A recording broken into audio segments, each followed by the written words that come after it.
तो चलिए class board पे आप लोग देखेंगे भाई ऐसा है, वेव फ्रंट आप लोगों को समझाया गया था लास्ट क्लास में।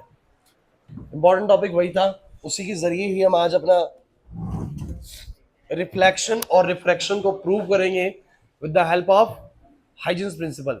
आप लोग जानते हैं ऑलरेडी कि रिफ्लेक्शन क्या होता है, रिफ्रैक्शन क्या होता है, बट हम इसको प्रूव करेंगे with the help of by using Huygens principle. अब ये हाइजेंस प्रिंसिपल है क्या, मैंने आप लोगों को बताया था। हाइजेंस ये कहते हैं, कुल मिला के जो मैंने लास्ट में बोला था आप लोगों को, तीन बातें तुम्हें पता है तो काम चल जाएगा। वो कौन सी तीन बातें याद करते थोड़ा सा। पानी में जब मैंने कोई पत्थर फेंका, बेसिकली एक वेव बनी, एक डिस्टर्बेंस क्रिएट हुई। वो कैसी डिस्टर्बेंस, वेव कैसे डिस्ट्रीब्यूट होती है, सर्कुलरली। जो वेव फ्रंट तैयार हुए वो बोलो क्या है, वो सर्कुलर वेव फ्रंट। सर्कुलर बोलो, ये लग रहा है। जो एक पॉइंट सोर्स से निकलते हैं, लाइट चारों तरफ फैलती है, तो बोलो स्पेरिकल डिस्ट्रीब्यूट होते हैं, स्पेरिकल वेव फ्रंट। हालांकि जो वेव फ्रंट है, पाथ कैसे बना है, ये सर्कुलर पाथ कैसे बना है, सभी सेम फेस वाले पॉइंटों को जोड़ दिया तो बोलो क्या बन गया, एक पाथ बन गया, उसको वेव फ्रंट बोल दिया। सिंपल चीज थी।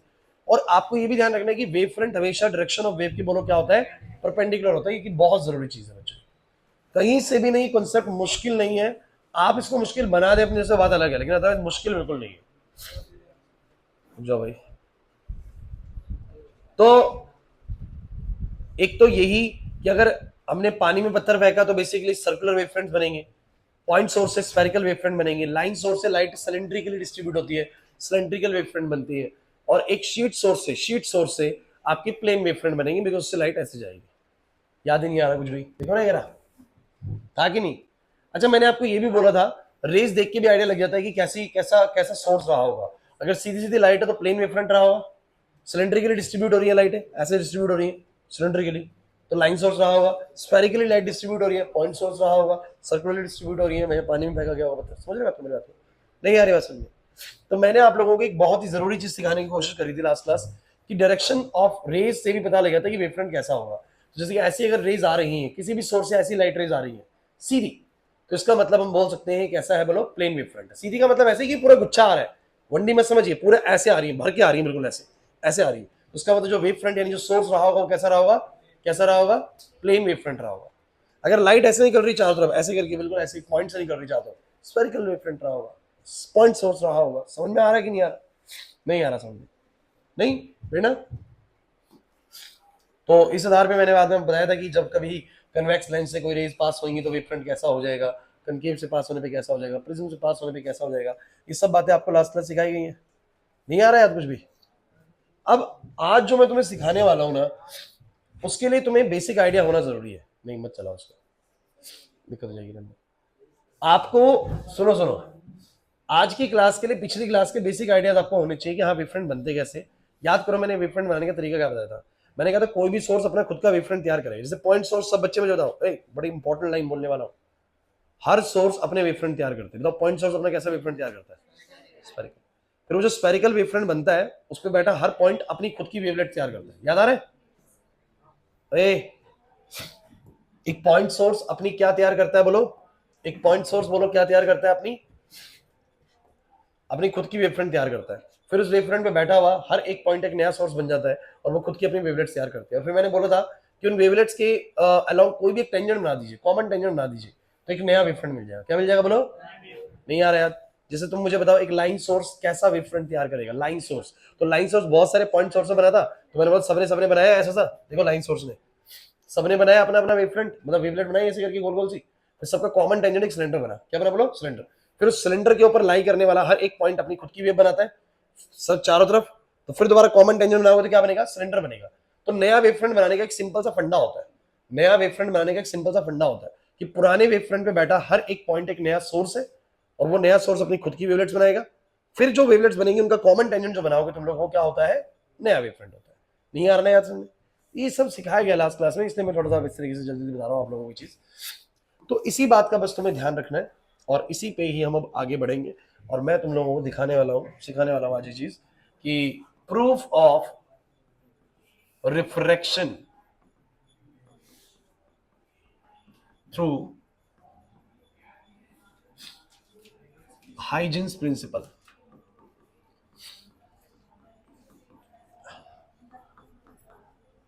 बिल्कुल बातें बंद और बोर्ड पे नजरें। क्या होता है रिफ्रैक्शन? खुशी, रिफ्रैक्शन में क्या होता है? मेरे पास ये रेयर मीडियम है, और ये वाला तो होता ये है कि जब भी कोई रे आती है तो ये इंसिडेंट रे याद आ रहा है, नहीं आ रहा याद? और क्या होता है इंसिडेंट रे, अपना पाथ चेंज कर लेती है जैसे डेंसर मीडियम में एंटर करती है। जैसे कि अगर हवा से पानी में जा रही है तो वो पानी में जाते के साथ ही अपनी डायरेक्शन को चेंज कर लेगी। चेंज कैसे करेगी? ऑब्वियस सी बात है, जिस पाथ से आ रही है, जिस पाथ से आ रही है ये इसका एक्चुअल पाथ है, बट ये क्या हो जाती है, बेंड टुवर्ड्स द नॉर्मल। तो नॉर्मल की तरफ बेंड होती है कुछ इस तरीके से, ऐसे करके। तो ये हमारी रिफ्लेक्टेड रे होती है। नहीं आ रहा ना याद? Reflected ray, and this is your normal रे। So when the ray goes from rarer to denser, it get bent towards the normal। ये बात हम छोटी क्लास से 10th क्लास से 9th क्लास सीखते हुए आ रहे हैं कि रिफ्लेक्शन ऐसे होता है। अच्छा, डेंसर से रेयर जाने पे क्या होता है? अवे फ्रॉम द नॉर्मल होता है। पता नहीं ये बातें, बस ये बातें हमने आज तक ऐसे पढ़ी हैं बस कि ऐसा होता है, बट इसके पीछे का हमें कोई एग्जैक्ट लॉजिक आज तक नहीं पता। लॉजिक नहीं पता कि ऐसा क्यों होता है कि रे मुड़ के जाती है। अब तुम्हें समझाऊंगा एग्जैक्टली मुड़ के जाती है। आज तुम्हें ये बात एग्जैक्टली समझ में आ जाएगी कि मामला मुड़ने वाला है ही क्यों मुड़ती है रेस।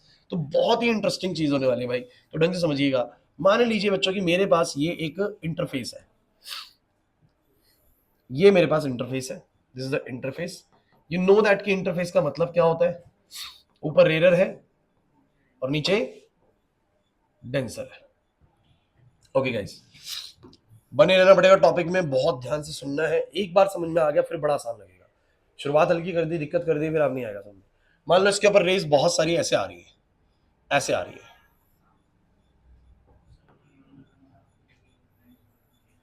ऐसे रेज आ रही है, बिल्कुल पैरेलल रेज ना, इस तरीके से।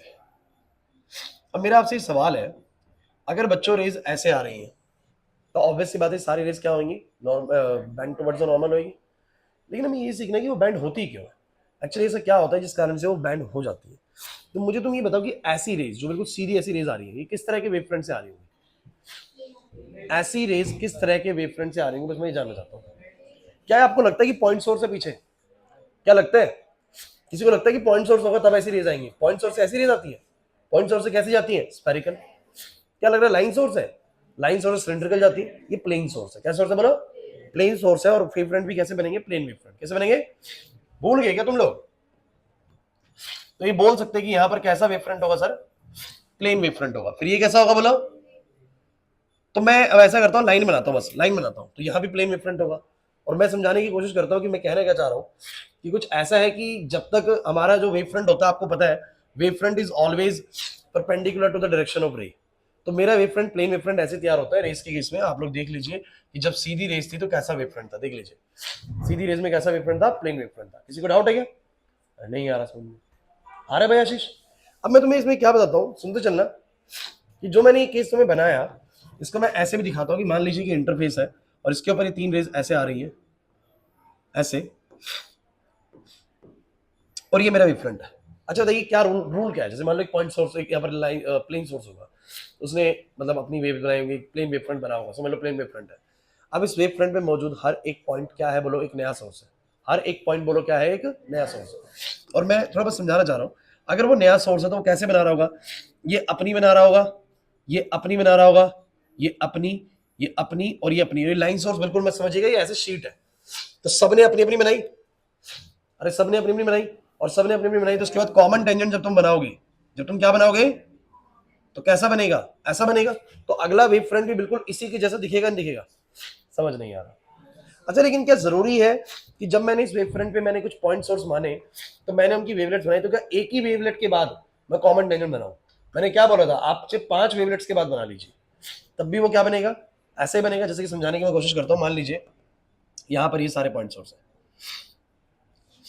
इसने बनाई, फिर ऐसे बनाई, फिर ऐसे बनाई, फिर ऐसे, फिर ऐसे, सबका एक वेव बना, मैंने बना दिया। अगला अगला वेव फ्रंट ऐसा आएगा।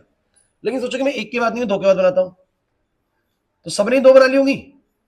अरे सबने दो बना ली होंगी, तो दो के बाद भी बनाऊंगा तो क्या होगा? वेव फ्रंट तो प्लेन ही आना है, वेव फ्रंट तो ऐसा ही आएगा कि नहीं आएगा? मुझे बस तुम ये बता दो।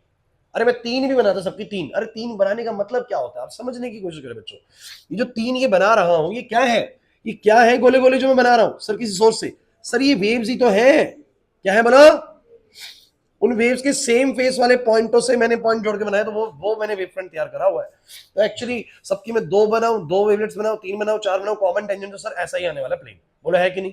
कुछ भी देर बाद बना लीजिए। आप लोगों को लगता है ना कि सर इसके मैं इन सबके पॉइंट सोर्सेस के एक के बाद बनाना चाहते हो एक के बाद बना लो। तुम्हें लगता है कि तीन, इसने तीन बनाए तो इसने भी तीन बनाए होंगे भाई, इसने भी तीन बनाए होंगे, इसने भी तीन बनाए होंगे। और कॉमन टेंजेंट ऐसा ही आएगा या नहीं आएगा, बताओ जरा सब बच्चे। कोई डाउट लग गया आप लोगों को इस कॉन्सेप्ट में अभी तक कोई डाउट है? तो ये वाली बात ध्यान रखना बच्चों, मैं कभी भी बना सकता हूँ। अब ध्यान से बोर्ड पे सुनिए। तो ये मेरे पास जो वेव फ्रंट्स हैं ये यहां तक ऐसे ही आएंगे और इस जगह तक। मैं थोड़ा सा डायग्राम कर रहा हूँ, इसको ब्रॉड कर रहा हूँ, थोड़ा सा और बड़ा कर रहा हूँ डायग्राम, साफ दिखना चाहिए थोड़ा सा। क्लास प्लीज, जड़ पकड़ने की कोशिश करना कि क्या एक्चुअली में जड़ है, इसकी कंसेप्ट क्या है। चलिए मुझे बताओ वेव फ्रंट कैसा है? पहला ऐसा, अगला भी ऐसे ही आएगा, आगे भी ऐसे ही आएगा, हर जगह तक ऐसे ही आएगा। देखो यहां तक, बस अब ये कुछ जरूरी चीज है, यहां तक। अब देखना क्या होने वाला है, नजरें बिल्कुल बोर्ड पे, क्योंकि अगले 5 मिनट में सबको समझ में आ जाएगा कि एक्चुअली क्या हुआ है। बच्चों जब तक ये वेव फ्रंट चल रहा था, मुझे बताओ इस पे बैठा हर एक पॉइंट सोर्स, ये चाहे ये चाहे ये, सबके सब अपनी वेव्स कहां बना रहे हैं बोलो? रेयर मीडियम में। और ये वाला मीडियम बोलो कौन सा है? डेंसर। और जब सब रेयर में बना रहे हैं तो आपको पता होगा सबका बनाने का स्पीड बोलो कैसा होगा? सेम होगा। आप ये बात ना भूलें कि आप लोगों को ये भी सिखाया गया है कि जैसे ही रेज, जैसे कि मान लीजिए कि मेरे पास ये एक वेव है, अगर ये रेयर मीडियम में ऐसे चल रही है, रेयर मीडियम में ऐसे चल रही है, बहुत इंपॉर्टेंट चीज है, कितने ऑसिलेशन ले रही है? 1 2 3, मान लीजिए 3 हर्ट्ज की इसकी फ्रीक्वेंसी है, इसका मतलब 1 सेकंड में 3 ऑसिलेशन ले रही है। 1 सेकंड में कितने ऑसिलेशन ले रही है बोलो? 3। तो जैसे ये पानी में दाखिल होगी ना, तो पानी में दाखिल होने से इसके ऑसिलेशंस भी कोई असर नहीं पड़ता, फ्रीक्वेंसी तो अभी भी 3 हर्ट्ज ही रहेगा। लेकिन अब उनका जो वेवलेंथ है, ये जो वेवलेंथ है ये बोलो क्या हो जाएगा? कम हो जाएगा। वेवलेंथ बोलो क्या हो जाएगा? कम। तो ये कुछ ऐसा हो जाएगा, ऑब्जर्वेबल नहीं हो रहा शायद, चेंज करता हूं। बताना क्या फर्क आया, बताना क्या फर्क आया।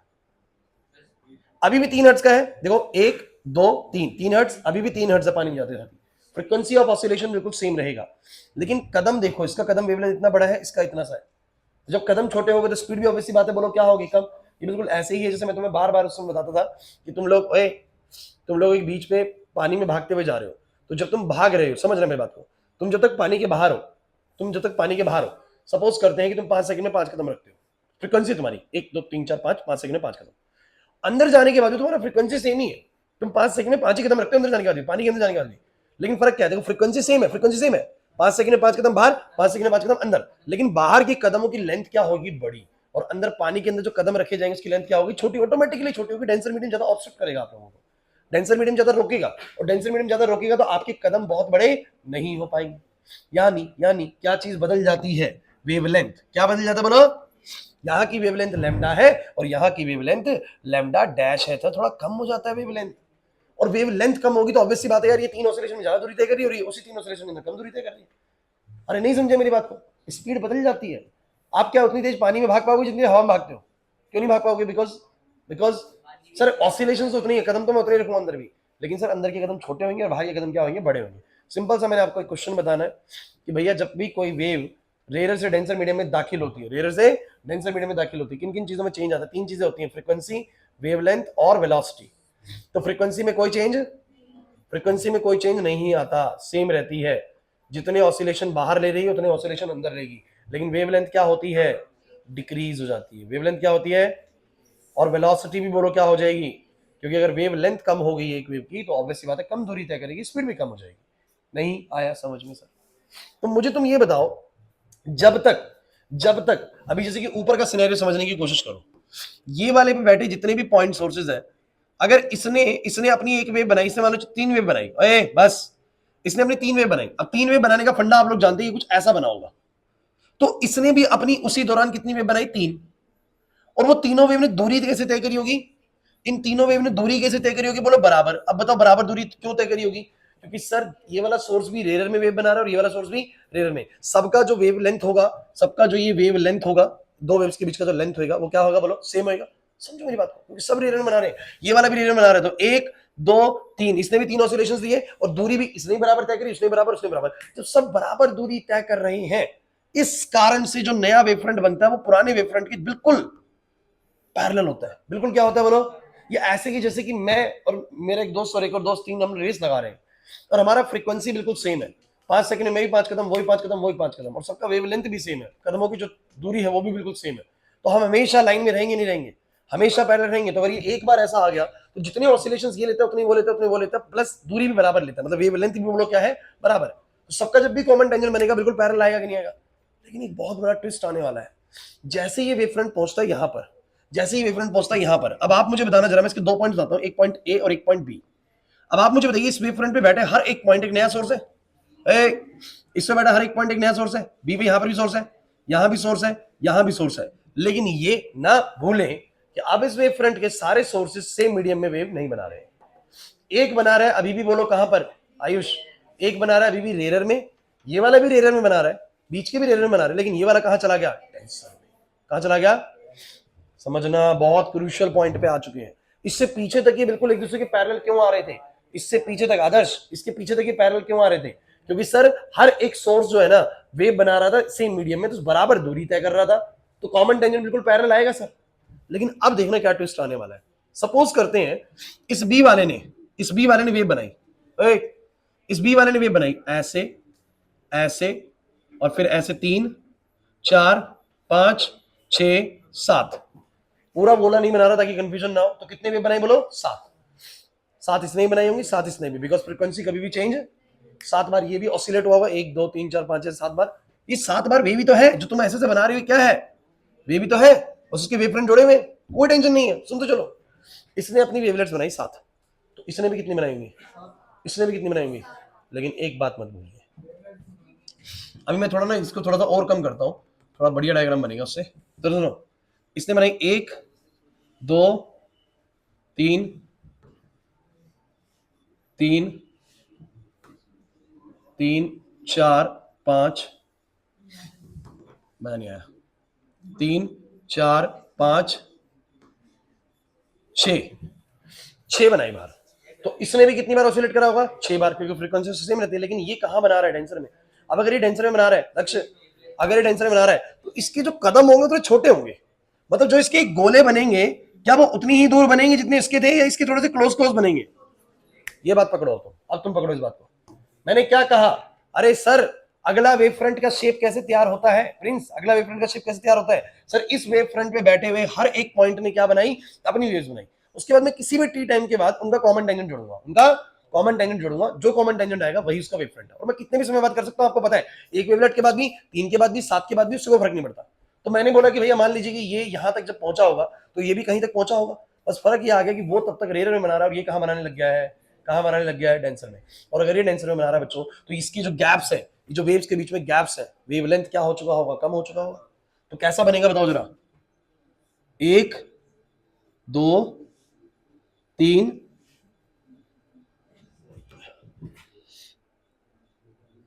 4, थोड़ा सा बढ़ा लेता हूं, 4 5, फर्क बताओ, फर्क बताओ उसमें और इसमें, फर्क बता दो। सर वो भी वेव बना रहा है अपना, वो सोर्स भी, ये वाला सोर्स भी वेव बना रहा है, बट इसकी वेव की जो ये है ऐसी और उसकी थोड़ी सी ऐसी है। क्यों भाई, क्योंकि सर वो रेयर में बना रहा है और ये कहां चला गया है, तो डेंसर में ऑब्स्ट्रक्शन ज्यादा है सर, उसकी वेव फ्रंट जब बनेगी ना ऐसे करके, थोड़ी सी नजदीक नजदीक दिखेंगे आपको। इसकी बोलो कैसे दिखेंगे आप लोगों को, दूर दूर दिखेंगे। लेकिन आपको पता है कॉमन टेंजेंट का रूल लगता है भाई, बोलो क्लियर है कि नहीं। तो उसने भी 6 बार बनाई, इसकी भी 6 बार बनाई, लेकिन उसकी 6 बार थोड़ी दूर दूर पे है और इसकी 6 बार थोड़ी सी कम कम पे है। समझो इस बात को। तो जो नया कॉमन टेंजेंट बनने वाला है, अरे बीच का ही बना दूंगा, चिंता मत करिए, बीच की सोर्स की बनाऊंगा। जो नया कॉमन टेंजेंट बनेगा कैसा बनेगा, नया कॉमन टेंजेंट कैसा बनेगा, बन गया। अब आप बताओ, जो नया कॉमन टेंजेंट आया, क्या वो पुराने कॉमन टेंजेंट से, पुराने वाले वेवफ्रंट से पैरेलल है, पैरेलल है। यही सोचो पैरेलल क्यों नहीं है सर, पैरेलल तब तक रहेगा जब तक सारे सोर्सेज एक ही मीडियम में वेव बना रहे हैं। तो ऑब्वियस सी बात है, मेरे 3 दोस्त, हम तीनों ही एयर में भाग रहे हैं, तो मैं भी 5 सेकंड में 5 कदम रखता हूं, वो भी 5 कदम, वो भी 5 कदम, इधर बाद में अपने डिस्कशंस। तो 5 सेकंड में 5 कदम, 5 सेकंड में 5 कदम, सबका दूरी करने का तरीका भी, दूरी कवर करने का तरीका भी सेम है, बराबर दूरी करते हैं। तो पैरेलल आएगा हर बार, हर बार जब हमारे सामने रखेंगे कहेंगे तीनों बराबर है, तीनों बराबर है, फिर तीनों बराबर है। लेकिन अब सोचे कि एक बंदा पानी में जा रहा है और एक अभी भी हवा में है, तो भले ही वो 5 कदम रखे, मैं भी 5 कदम रुकूं, लेकिन वो थोड़े ज्यादा दूरी कर लेगा कवर और मैं थोड़ी कम करूंगा। तो इसीलिए इसने कम करी, उसने ज्यादा करी।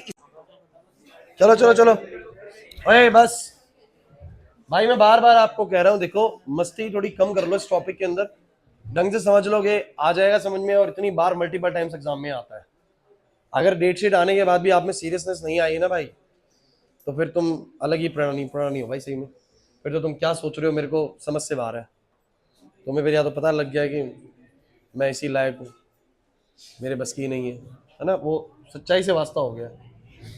सुनो, तो भैया पहला वाला वेव फ्रंट अभी तक सारे वेव फ्रंट पैरेलल क्यों आ रहे थे और अब पैरेलल क्यों नहीं आया? सर पहले जब तक एयर में, तो सारे सोर्सेज एयर में ही वेव्स बना रहे हैं, और जब तक सारे सोर्सेज एयर में ही वेव बना रहे हैं तब उनका कॉमन टेंजेंट पैरेलल आएगा सर, ऑब्वियस सी बात है। लेकिन सर जब वेव फ्रंट बिल्कुल इंटरफेस को टच करता है तो कुछ सोर्सेज वेव बना रहे होते कहां पर बोलो, रेयर में, और कुछ कहां बना रहे थे बोलो, डेंसर में। तो बनाए उसने भी 7 ऑसिलेशन, इसने भी 7 ऑसिलेशन, 7 वेव दोनों ने बनाई, लेकिन उसकी थोड़ी ज्यादा गैप पे बनी और उसकी कम कम गैप पे बनी। अगला वेव फ्रंट कॉमन टेंजेंट करके आएगा, और जो कॉमन टेंजेंट बनाऊंगा तो पैरेलल नहीं आएगा बच्चों। किसी को लगता होगा कि सर बीच वाले का क्या रहा, तो मैं बीच वाले के 6 दिखाए तो बना के तुम लोगों को। पहले तो बने होंगे दूर दूर, 1 2 3, 3 तो बने होंगे ऐसे, और चौथा कैसे बोलो, चौथा, पांचवा, छठा थोड़ा क्लोज क्लोज बना होगा। समझो मेरी बात को, उसके भी ऐसे आएंगे, इनका भी देख लो ऐसे ही बनेगा कि भाई पहले 4 बन जाएंगे फिर 2 इधर बन जाएंगे, लेकिन सबका कॉमन टेंजेंट कुछ ऐसे पास होने वाला है। अब आप लोग मुझे बताओ, अगर मेरा वेव फ्रंट, नया वेव फ्रंट मेरा ऐसा है, खुशी मेरा नया वेव फ्रंट ऐसा है, तो इट इज वेरी ऑब्वियस। अब ये बात तुम्हें पकड़नी पड़ेगी भाई, ये बात तुम्हें पकड़नी पड़ेगी, जो रेज होती है वो वेव फ्रंट की हमेशा क्या होती है, अगर मैं इसको ऐसा खींच दूं तो ये तो वेव फ्रंट के साथ परपेंडिकुलर है ही नहीं, तो इसका मतलब सीधी तो नहीं आई भाई, तो परपेंडिकुलर कैसे होगा? तो परपेंडिकुलर बिल्कुल टेंजेंट में जहां टच हो रहा है ना वहां पर परपेंडिकुलर है, बोलो अरे बोलो है कि नहीं? तो ये वाली रे कुछ ऐसे आई सर, ऐसे आई सर, समझो मेरी बात को, समझ नहीं पा रहे लेकिन सर। और ये वाली भी ऐसे जाने के बाद अगर सीधी निकलेगी यूं करके तो परपेंडिकुलर नहीं है, तो बोलो कैसी है? कुछ ऐसी है सर, दिख रही है मुड़ती हुई? नहीं दिख रही मुड़ती हुई। और उसके बाद ये भी सर ऐसी। लेकिन आपने फिर एक चीज देखी कि इंटरफेस पे ही डायरेक्शन चेंज हुआ, उसके बाद फिर से डायरेक्शन चेंज होना बंद हो गया। क्यों भाई? क्योंकि सर उसके बाद फिर दोबारा से एक कहानी चली, उसके बाद फिर दोबारा से, शायद कुछ बच्चे समझ गए हैं, उसके बाद फिर दोबारा से एक कहानी चलना शुरू होगी। क्या? वो देखिएगा कि सर उसके बाद फिर दोबारा से इसके ऊपर मौजूद हर एक सोर्स का वेव कहां बनने लग गया, सबका डेंसर में बनने लगा। अब सबका डेंसर में बना तो भले ही छोटा छोटा बनेगा, लेकिन सबका छोटा छोटा बनेगा, बोले है कि नहीं? इसके भी। और अगर छोटा बनेगा तो भाई कॉमन टेंजेंट तो बिल्कुल पैरेलल आएगा ना, तो उसके बाद फिर दोबारा से पैरेलल वेव फ्रंट्स आने लगे, फिर दोबारा डायरेक्शन चेंज नहीं हुई। डायरेक्शन इंटरफेस पे ही चेंज क्यों होती है? क्योंकि सर जब हमारा कोई भी वेव फ्रंट सोर्स ही मान लो इसको, जब इंटरफेस पे पहुंचता है तो कुछ वेव बनाना स्टार्ट कर देता है डेंसर में और कुछ बना रहे थे रेयर में। भाई मैं और मेरे 2 दोस्त, हम 3 लोग ऐसे भाग रहे हैं, जब तक एयर में हम बराबर बराबर दिख रहे थे, सबको दिखा 3 ऐसे, फिर 3 ऐसे, फिर 3 ऐसे, लेकिन जैसे ही एक गया पानी में और बाकी 2 हवा में ही, फिर हमारे भी जो पैरेलल चीज चल रही थी वो खराब हो गई, बोला है कि नहीं? तो वो शेप बदल गया हमारा, कुछ ऐसा रह गया। लेकिन पानी के बदलने के बाद वापस से वो शेप उतना ही चले जा रहा है, बिकॉज पानी में सबका फिर वेव लेंथ वगैरह सब कुछ सेम हो जाएगा, फिर से नहीं आया समझ में। तो इस बात को तुम्हें समझना पड़ेगा जो मैंने बनाया है ये ऊपर, तुम्हें क्लियर हुआ या नहीं हुआ? जल्दी से मुझे बताओ, ये पैटर्न तुम्हें समझ में आया कि नहीं आया? हाँ, तो सीधी वाली तो सीधी ही जाती है ना उन्हें, सीधी वाली तो सीधी ही जाती है। नहीं, कहां पड़ता है? तुम शायद भूल गए इस बात को, याद करो। ए बच्चों, ये बच्चा अच्छी चीज उसने पूछ ली, ये बढ़िया चीज पूछ ली उसने, तुम्हें और क्लैरिटी आ जाएगी इस चीज को सुन के, कि अगर याद करो रेस सीधी गिरती थी,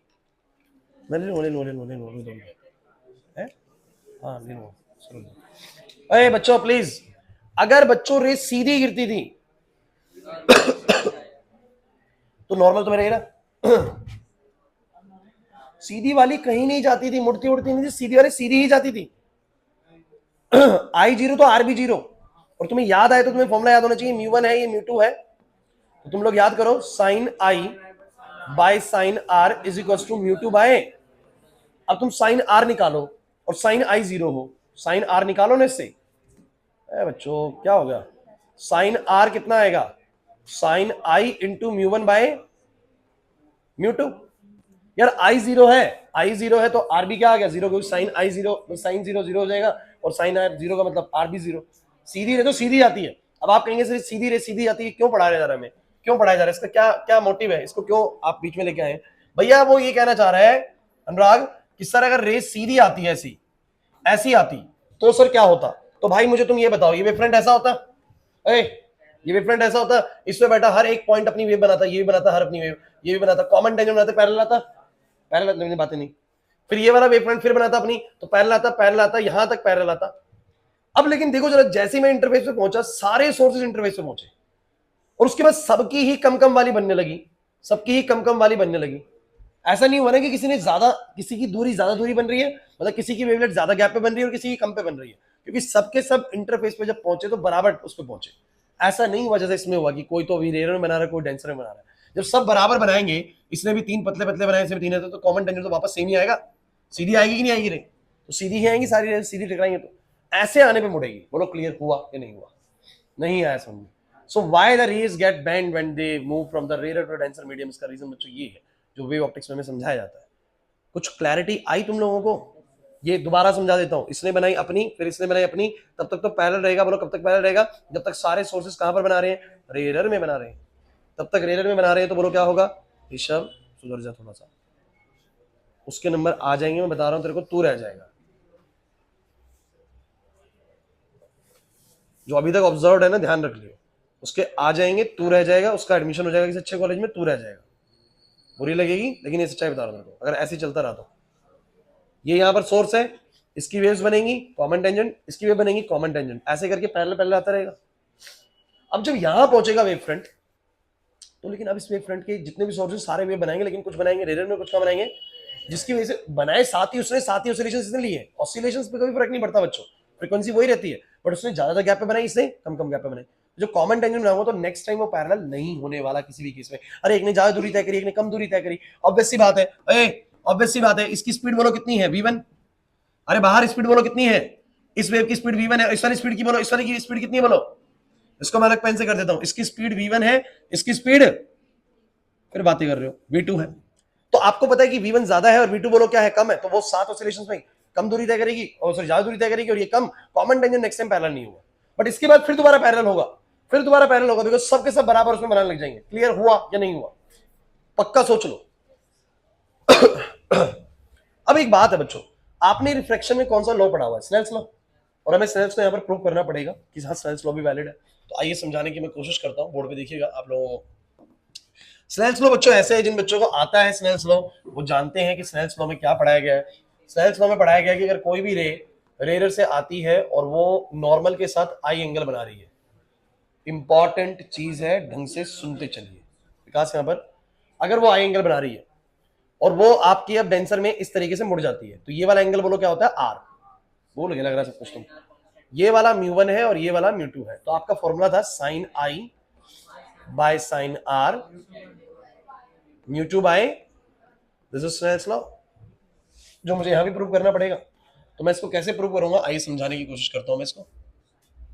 सबको यहां तक में कोई डाउट है तो मुझे पहले बोल सकता है भाई, पहले ये वाली चीज समझ में आनी चाहिए जो मैंने तुम्हें कराई है, क्योंकि इसके बाद कुछ भी नहीं है, बहुत इजी कॉन्सेप्ट है। अच्छा एक बार मैं तुम्हें डेंसर से रेयर वाला भी दिखा दूं। अच्छा डेंसर से रेयर जाने में क्या होता है बताओगे मुझे? डेंसर से रेयर जाने में क्या होता है? Away from the normal. If it is denser, it is rare, तो यू नो दैट कि जब रेस जाएंगी, भूलिए मत बच्चों, जब रेस जाएंगी, कितना ही मुश्किल लगता रहे सुनते चलिएगा, मुश्किल ऐसे है नहीं। ये मेरा आई होता है और ये रे जो ऐसे जाने वाली होती है वो नॉर्मल से अवे जाती है, मतलब कुछ ऐसे जाती है। अब सोचिए अवे क्यों होने वाली है, आप लोग खुद सोचेंगे, दिमाग लगाएंगे तो पता लग जाएगा अवे कैसे होगी। मान लीजिए कि मेरी रेस ना कुछ ऐसे आई, फिर बातें ऐसे आई। अब बताओ जब ऐसे आई तो मुझे बताओ वेव फ्रंट कैसा होगा? बोलो भाई। Plane, plane. यहां भी कैसा पहुंचा होगा? Plane wave front, perpendicular to the rays, perpendicular to the rays. सुन लीजिए, अब मुझे बताओ, ये जो मेरा इंटरफेस पे पहुंचा ए और बी, इस वेव फ्रंट के क्या सारे सोर्सेज सेम मीडियम में वेव्स बनाएंगे अब आगे? ये वेव फ्रंट, हाँ इस तक सब कुछ सही है। ये भी यही बनाएगा दो, ये भी यही दो बनाएगा, ये भी यही दो बनाएगा, बराबर दूरी तय करेंगे, कॉमन टेंजेंट बिल्कुल पैरेलल आएगा सर। तो ऐसे चलता जाएगा वेव फ्रंट। बट जब वेव फ्रंट बिल्कुल पहुंचेगा, इंटरफेस को टच करेगा, तो उसके कुछ सोर्सेज अब रेयर में बनाना शुरू करेंगे और कुछ सोर्सेज अभी भी यहां बनाने डेंसर में। तो मान लीजिए कि डेंसर वाले ने यहां पर बनाया और ऐसे बनाया कि भाई एक थोड़ा कम कम दूरी पर होगा डेंसर में, 2 3 4 5 6 7 8 9 10 11, थोड़ा कम कम दूरी पे 11 बना दिए, तो ये वाला भी तो 11 बनाएगा बाहर। नहीं आ रही बात समझे? और इसकी दूरी कैसे होगी, इसकी ज्यादा होगी, इसकी कैसे होगी, थोड़ा सा अंडरस्टैंडिंग के लिए मैं कम कर रहा हूँ इसको, मैंने ज्यादा बना दी। तो 1 2 3 4 5 6 7, इधर भी 7 बनाते हैं, 1 2 3, सही है, 4 5 6 7 बनेगा कॉमन टेंजेंट। सुनो यार ध्यान से, बहुत इंटरेस्टिंग चीज है ये। अब देखो इसके गैप थोड़ी ज्यादा है, इसके गैप थोड़े से कम है, यहाँ वेव थोड़ी गैप ज्यादा बना रही होगी बिकॉज रेडियल मीडियम में जाते ही स्पीड बढ़ गई होगी सोर्स की वेव बनाने की, बोला है कि नहीं, वेव लेंथ बढ़ गया होगा, यहाँ वेव लेंथ बोलो क्या है, कम है, तो कॉमन टेंजेंट कैसा बनेगा, अगला वाला कॉमन टेंजेंट कैसा जाएगा, तो मैं सुनो सुनो कुछ ऐसे ही आएगा ये वाला भी, बताओ कॉमन टेंजेंट कैसा बनेगा, बन गया, इस पेन से बनाते हैं, अरे बन गया, बन गया, बताना जरा इस वाले वेव फ्रंट से क्या ये पैरेलल है, क्यों पैरेलल नहीं हुआ सोचो, क्योंकि ये वाला सोर्स ज्यादा तेजी से बनाने लग गया, मतलब तेजी से तो क्या, फ्रीक्वेंसी तो वही है लेकिन दूरी ज्यादा करी है, और ये वाला दूरी, अब ऑब्वियसली बात है ये पैसे से आ रहे थे, अब इसने ज्यादा करी और इसने कम दूरी तय करी, प्रेरणा क्या कर रही है देखना, कौन सी चीज हो गई, यहाँ वाले सोर्सेज जो है ये ज्यादा दूरी तय करके वेव बना रहे हैं, यहाँ वाले कम करके बना रहे हैं, तो ऑब्वियसली बात है चीजें पैरेलल नहीं रहेंगी ना, समझ नहीं आ रहा बच्चों, अगर ध्यान से सुन रहे हो तो इट इज टू इजी, बता रहा हूं मैं, और अब ध्यान नहीं दे रहे हो ना, मस्ती कर रहे हो यार, लग रहा है कि जरा ये तो हो जाएगा कर लेंगे, ऐसा मत करो, इस टॉपिक के अंदर ही पेपर में आता है, बहुत बार आता है, 10 में से 8 बार आता है एग्जाम के अंदर, ध्यान रखना। हालांकि मैं लास्ट में आपको बड़ा आसान तरीका बता दूंगा कि पेपर में ऐसा रीजन बनाने की जरूरत नहीं, सीधा बता दूंगा क्या करना है, लेकिन पहले समझ तो लो कि मुड़ी क्यों है, फिर तो रे ऑफ टेक्स्ट में वही बात होगी, बिना लॉजिक के कर लिया, यहाँ भी बिना लॉजिक के कर लिया, तो आपको समझ में आया अब क्या हुआ। अच्छा बताओ नेक्स्ट वेव फ्रंट ऐसा है तो रेज जो है, क्या रेज ये वाली ऐसी जाएगी, क्योंकि ऐसे जाएगी तो परपेंडिकुलर नहीं है, तो रेज तो कैसी होती है बोलो वेव फ्रंट के साथ, परपेंडिकुलर, तो जहां पर टेंजेंट टच कर रहा है, जहां पर टेंजेंट टच कर रहा है वहां पर होता है 90 डिग्री, ऐसे, अरे बोलो, तो ये कुछ ऐसे क्या, देखो 90 डिग्री बना, ये वाला कुछ ऐसे जाएगा, देखो ऐसे, ये भी ऐसे 90 डिग्री बनाएगा, और ये वाली रे ऐसे, फिर ये वाली रे ऐसे, अब आगे के सारे फिर पैरेलल आएंगे भाई, फिर रे दोबारा नहीं बदलेगी, क्योंकि भैया ये भी सारे रे में, ये भी रे में, ये भी रे में, ये भी रे में बना रहा है, उसके बाद फिर चेंज नहीं होगा, चेंज बस कहां पर होता है, इंटरफेस पे, कहां पर होता है, समझ नहीं आ रहा सर, नहीं आया ना, तो रे कहां की बताओ जरा, नॉर्मल ऐसा बनता, नॉर्मल से अवे हो गई, उस वाले केस में क्या हुई थी, बैंड हुई थी, समझ आया कि नहीं आया। अब बस मेरे को एक बात रहेगी तुम्हें जो प्रूव करवानी है, वो क्या है, स्नेल्स लॉ।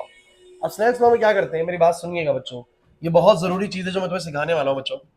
ये जो हमारा इंसिडेंट वेव फ्रंट है, जो ए बी है ना हमारा इंसिडेंट वेव फ्रंट है, और मैं इसको नाम दे देता हूं बच्चों सी डी, सी डी, ये सी डी हमारा जो है रिफ्लेक्टेड वेव फ्रंट है, ए भी हमारा इंसिडेंट वेव फ्रंट है, और ये वाला हमारा रिफ्लेक्टेड जो रिफ्लेक्ट करके गया है वो वाला वेव फ्रंट है। और ध्यान रखिएगा बच्चों, मैंने क्या करा, बहुत ही इंपॉर्टेंट चीज लिखूंगा, ढंग से सुन लीजिएगा, बातें छोड़ दीजिएगा बिल्कुल। ये वाला जो एंगल है ना, इंसिडेंट वेव फ्रंट ने जितना एंगल बनाया, सुन लीजिए, और कलर यूज करते हैं हम लोग इसके लिए, इंसिडेंट वेव फ्रंट ने, बिल्कुल चुप हो जाओ,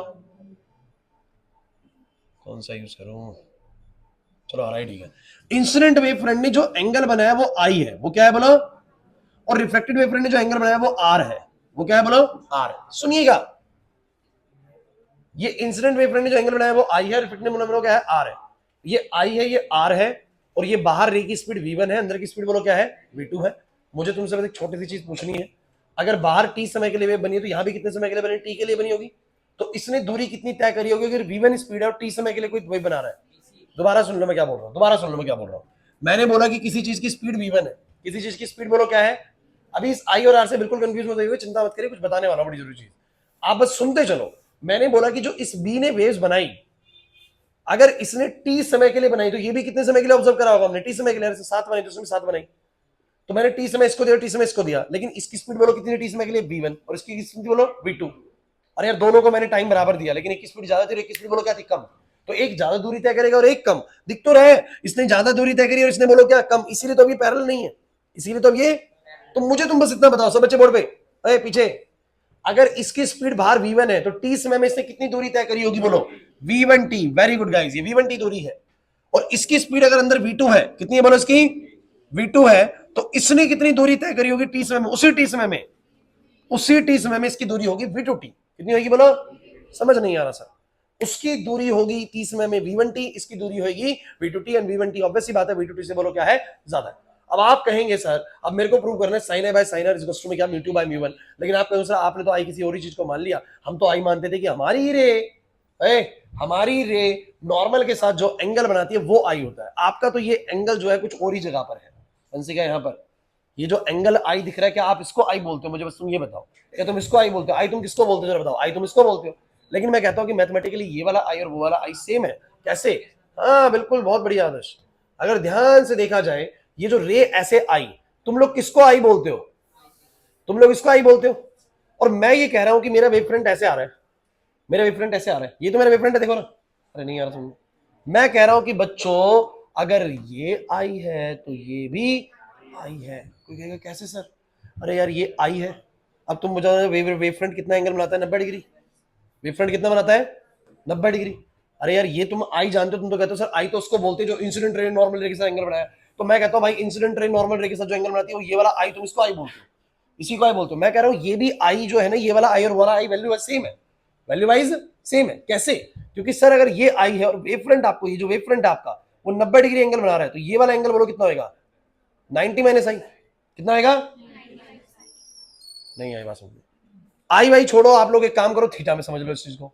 मैं ये कहना चाह रहा हूं, आप मेरी बात को समझो कि ये वाली जो चीज है ना, ये वाला अगर थीटा है तो ये वाला जो एंगल जो वेव फ्रंट जैसे इंसिडेंट हुआ, बातें बिल्कुल नहीं करेगा बच्चा, जो वेव फ्रंट इंसिडेंट हुआ, मैं कह रहा हूं ये वाला एंगल भी थीटा ही है। कैसे? सर ये थीटा है तो आप बताओ वेव फ्रंट कितना एंगल बनाता है? 90 डिग्री। सर अगर वेव फ्रंट 90 डिग्री बनाता है इस रे के साथ, तो ये थीटा है, तो ये वाला कितना होगा? 90 माइनस थीटा। और अगर ये वाला 90 माइनस थीटा हुआ सर, तो आपको पता है कि नॉर्मल तो ऑलरेडी 90 पे ही होता है, और अगर ऊपर वाला 90 माइनस थीटा है तो फिर ये वाला कितना होगा? थीटा होगा। ये वाला कितना होगा? समझ नहीं आया सर? तो अगर वो थीटा तो ये भी बोलो क्या है? थीटा है। सेम नीचे रिफ्रैक्शन के केस में होता है। रिफ्रैक्शन के केस में रिफ्रैक्शन के केस में अगर ये वाला एंगल आर है, तो जो मेरी वेव फ्रंट यहां से आती है, ये वाला एंगल भी बोलो क्या होता है? आर ही होता है। तो इतना डीप मत जाइए, बस इसको इतना समझ लीजिए कि जिस एंगल को, प्रियांशु, जिस एंगल को तुम लोग यहां पर इसको आई बोलते हो, मैं कह रहा हूं वो आई और ये आई बोलो क्या है? सेम है। और यहां पर तुम लोग जो रे जाती है, ये वाले एंगल को आर बोलते हो, मैं कह रहा हूं ये वाला आर और ये वाला आर बोलो क्या है? सेम है। सर क्लियर नहीं हो रहा सर? अगर ये हो गया तो हो गया खत्म। बस ये बताता हूं, समझ में आ गई मेरी बात? अब चलो तुम लोग जो बोलूं उसको ऑब्जर्व करना। मुझे बताओ जरा, इन ट्रायंगल कुछ दिखाता हूं, यहां पर ध्यान से देखिएगा। इन ट्रायंगल एबीसी, सभी बच्चे एबीसी ट्रायंगल को फोकस करो, सभी बच्चे एबीसी ट्रायंगल को फोकस करो। ये 90 डिग्री है। चलो एबीसी ट्रायंगल में साइन आई बताओ क्या होगा? Sign I, sine I sir sign sine theta होता है परपेंडिकुलर अपॉन में हाइपोटेन्यूज, परपेंडिकुलर अपॉन, इसका परपेंडिकुलर है v1t, क्या बोलो? और हाइपोटेन्यूज बोलो क्या है? AC। तो बोलेंगे सर v1t अपॉन में बोलो क्या? आपको लगता हो तो पहले लिखना हो तो ऐसे लिख लो कि साइन आई तो परपेंडिकुलर हाइपोटेन्यूज, तो बोलो BC अपॉन में बोलो क्या? AC।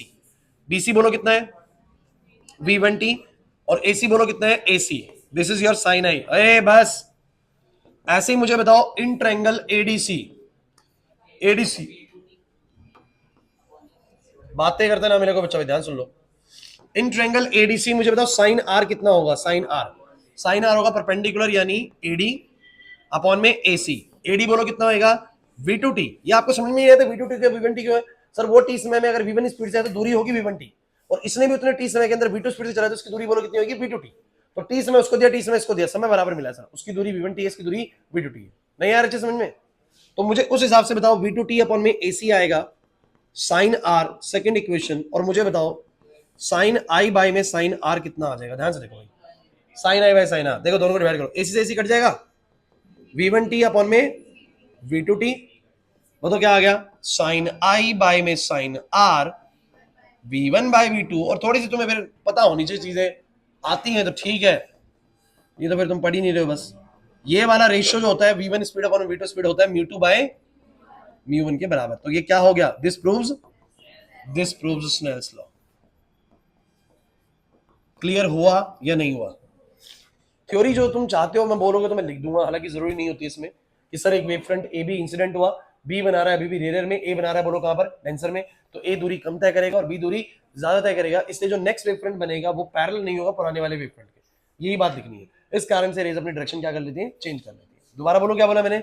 मैंने बोला कि जब भी कोई वेव फ्रंट इंसिडेंट करता है इंटरफेस पे, जब भी कोई वेव फ्रंट इंसिडेंट करता है इंटरफेस पे, तो कुछ सोर्सेज हमारे रेज बना रहे थे रेयर में, कुछ बना रहे थे बोलो क्या डेंसर में, कुछ की स्पीड v1 होती है, कुछ की स्पीड बोलो क्या होती है v2 होती है बनाने की। इसलिए एक दूरी करता है ज्यादा तय और एक दूरी करता है कम तय, जिससे जब नेक्स्ट वेव फ्रंट बनता है वो पैरेलल नहीं होता पुराने वाले वेव फ्रंट के, और इससे वेव की बोलो डायरेक्शन क्या हो जाती है, चेंज हो जाती है। यही है बच्चों रिफ्लेक्शन का कांसेप्ट जो हाइजेंस के थ्रू प्रूव होता है। क्लियर हुआ या नहीं हुआ? और ये आई और आर का फंडा तो समझ में टेंशन नहीं दे रहा आप लोगों को, क्योंकि ये आई है तो बता रहा हूं नॉर्मल के साथ जो एंगल बनता है वो भी आई है, मैथमेटिकली दोनों सेम है। समझे मेरी बात? कोई नहीं समझे? ये करोगे आपको पूरे 3 नंबर मिलेंगे। 3 नंबर में आता है क्वेश्चन, वो आपको बोलता है कि हाइजेंस का डायग्राम बनाओ और ये बनाओ। और मैं तुम्हें बता दूं एक बात तुम्हें बता दूं, पेपर के अंदर करना क्या, जो मैं बोल रहा था कि तुम्हें लास्ट में करना क्या, पेपर के अंदर ये सब ऐसे मत बनाना, पेपर के अंदर ऐसे करना, ऐसे लिया इंटरफेस, 3 रे बनाई, पता तो है ना मोड़ेंगी, मोड़ दी, मोड़ दी। अब क्या कर दो, अब बना दो वेव फ्रंट ए बी। समझे मेरी बात को? और यहां पर ऐसे बना देना सीडी। क्लियर हुआ? पहले वाले से अलग, पहले वाले से कम मोड़ लो, कम मोड़ लो। अरे यार समझे नहीं तुम, ये चीज तो तुम्हें पता है ना, रेतो मुड़ेगी, रेतो मुड़ेगी पता है ना, तो अपने हिसाब से मोड़ दो। ये तो मैं तुम्हें बस डायग्राम बनाने के चक्कर में ऐसा बना दिया, लेकिन आपको तो ये पता लग गया ना मुड़ेंगी। अरे नहीं आ रहा यार समझ। हाँ टीआईआर अलग चीज है यार, टीआईआर इसमें इसके थ्रू एक्सप्लेन नहीं करेंगे अभी, पहले एक बार ये तो कर लें एक्सप्लेन। टीआईआर में भी हो जाएगा, टीआईआर में भी लग जाएगा, वेव कांसेप्ट से हो जाएगा टीआईआर भी। पहले तुम मुझे बताओ ये समझ में आ गया नहीं आया? इसको बहुत डाउट लग रहा है बेबी सर, मुश्किल लग रहा है? मैंने तुम्हें बोला था हाइजीन्स जो थोड़ा सा मुश्किल लग रहा है ना, वो रिफ्लेक्शन में जाके समझ आएगा कि एग्जैक्टली हाइजीन्स का मुद्दा क्या है। और रेस का मुड़ने का बस कारण, रेस का मुड़ने का कारण समझो, उसकी जड़ समझो, रेस क्यों मुड़ गई है। क्योंकि सर कुछ सोर्सेज वेव फ्रंट के रेस बना रहे हैं कहां पर, रेयर में, और कुछ कहां बना रहे हैं, तो कुछ ने दूरी ज्यादा तय कर दी, कुछ ने कम, तो अगला वेव फ्रंट पैरेलल नहीं आया सर। और इसी कारण से वो वेव फ्रंट जैसे चेंज करेगा डायरेक्शन भी चेंज हो जाएगी सर। हाँ उसके बाद फिर डायरेक्शन दोबारा चेंज नहीं होगी, बिकॉज सारे एक ही मीडियम में बनाने लगेंगे, सब बराबर दूरी तय करेंगे। क्लियर हुआ या नहीं हुआ? और ये वेव जो बैंड हुई उसका भी आ गया समझ में, रिफ्लेक्टिव अब गई उसका भी आ गया समझ में, पक्का बता दो? हाँ बाद में देख लेना उसको, फिर दो अभी छोड़ो, समझ आ गया पक्का?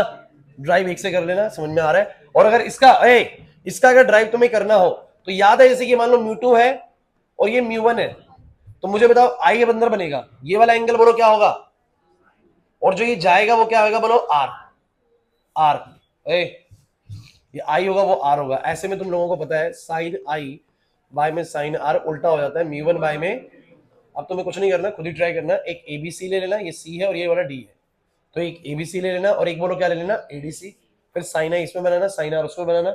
एक की स्पीड v1t है, एक की स्पीड v2t, करके दिखा दूंगा। अरे बिल्कुल आसान है यार, वैसे ही तो कर रहा हूं। नहीं यार वो मत करो, मत करो, देखो हमने आदत जैसी बनाई है ना, उसको वैसे ही चल रहे हैं, ज्यादा बढ़िया रहेगा। हमने डेंसर हमेशा नीचे रखा है तो नीचे रहने दो उसको, सिंपल है भाई। ओए भूला मत करो तुम लोग, जब डेंसर से रेयर जाती है तो क्या तुम्हें याद आ रहा है, ओए क्या तुम्हें याद आ रहा है कि रे अगर ऐसे गई है तो ये वाला अगर आई है तो इस बार आर कहां बनेगा, आर इस बार बाहर बनेगा। तो तुम्हें कुछ याद नहीं आ रहा ना, कुछ याद नहीं आ रहा कि ऐसा कुछ पढ़ा भी है। साइन आई बाय में साइन आर, ऐसे में क्या होता है, मैं बोलता हूं sine I by sine r बाद वाला पहले लिखते हैं, म्यू1 बाय में म्यू2 उल्टा हो जाता है सर। सिखाया गया रे ऑप्टिक्स के अंदर, पूरी क्लास लगाई होगी स्नेल्स लॉ के ऊपर। कोई जल्दी टॉपिक तो हम कभी करते ही नहीं है, बहुत तसल्ली से ही करें सारे टॉपिक्स। स्नेल्स लॉ को तसल्ली से बताया गया आप लोगों को। तो इस बार आंसर आएगा sine I by sine S का म्यू1 बाय म्यू2। ये आई मान लिया, जो रिफ्लेक्शन करके जा रहा है वो आर मान लिया। एंड आप ये कहें कि सर इसको क्यों आई मान रहे हो, सर रे जो नॉर्मल के साथ बना रही है उसको आई मानो। अरे मैं कह रहा हूं यार, इधर नवनीत कहां ध्यान है, रे जो नॉर्मल के साथ बना रही है अगर ये आई होता है तो मैं कह रहा हूं मैथमेटिकली वो भी बोलो क्या है, आई है। सेम चीजें मैथमेटिकली, समझ नहीं आ रहा ना बिल्कुल भी है भाई? तो मुझे बताना जरा साइन आई कितना आएगा। अगर अंदर स्पीड v2 है, अंदर स्पीड बोलो क्या है v2, बाहर स्पीड v1 है, तो इसने दूरी तय करी v1t, इसने बोलो कितनी तय करी, कम तय करी इसने, तो बोलो क्या आएगा, in triangle ABC, ABC sine I, जल्दी बोल दो भाई, सीधा लिखूंगा sine I, sine I perpendicular upon hypotenuse, तो परपेंडिकुलर बोलो कितना, अपॉन में हाइपोटेन्यूज एसी। मुझे बताओ दूसरे ट्रायंगल में ADC sine r v1t upon में एसी, दोनों का रेशियो करो v2 बाई v1। अब कुछ बच्चे के आंसर अब क्या लिखो, अरे वेलोसिटीज जो होती हैं, वेलोसिटीज जो होती है वो हमेशा इनवर्सली होती है किसके साथ बोलो, रिफ्रैक्टिव इंडेक्सेस के साथ। तो क्या आ जाएगा बोलो, म्यू1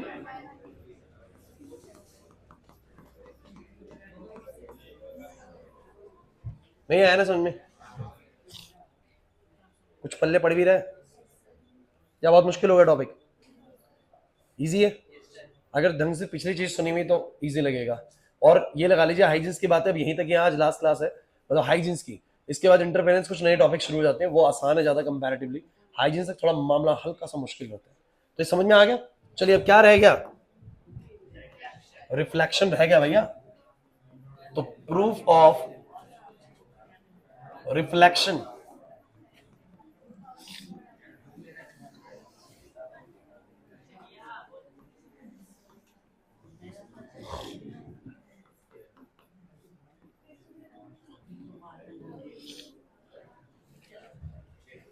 समझ आ गया? पहले बताऊंगा ये जबरदस्ती यहाँ है, सबको क्लियर हो गया? अब आए थे रिफ्लेक्शन पे। रिफ्लेक्शन का पता है क्या है? कंसेप्ट तो इजी है, बस डायग्राम हल्का सा मुश्किल लगने वाला है। अब होगा क्या बोर्ड पे देखो, डायग्राम थोड़ा सा मुश्किल होता है, बनाना इतना आसान नहीं होता, बहुत मिस्टेक्स होती है इसके डायग्राम में।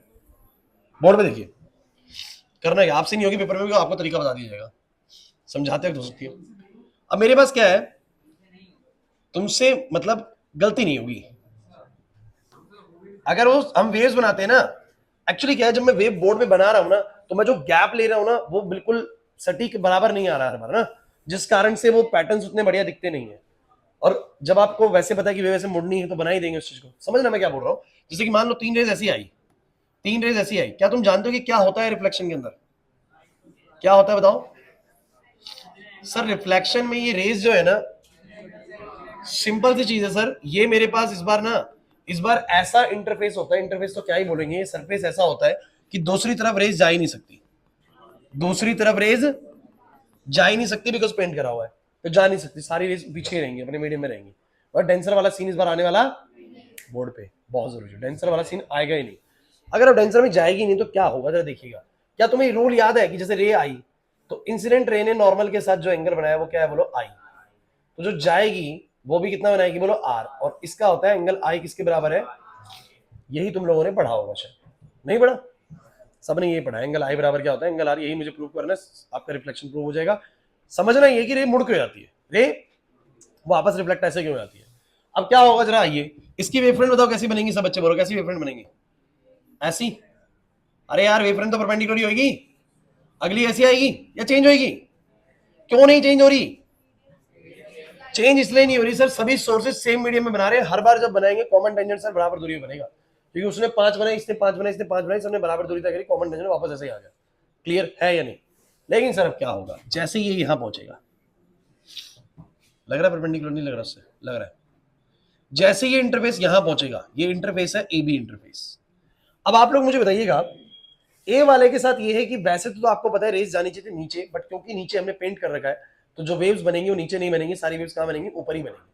तो ए तो रिफ्लेक्ट करके ऊपर की तरफ बनाएगा, और बी अभी भी ऐसे ही बनाएगा, ढंग से समझना। लेकिन मजे की बात ये इस बार की बी वाला सोर्स भी रेरर में ही बना रहा है, और ए वाला सोर्स भी, तो दोनों जो दूरी तय करेंगे वो बिल्कुल बराबर दूरी तय करेंगे। जैसे कि आइए समझाता हूं मैं। बी वाले ने क्या करा, बस बी वाले ने बनाया 1 2 3 4 5 6 7 8 9 10, 10। इसकी भी 10 बना दे, आ जाओ। 1 2 3 4 5 6, थोड़ा कलर कोई और यूज कर लेना चाहिए था ना, मैं नहीं कर सकते भैया, कोई दिक्कत नहीं है। 1 2 3 4,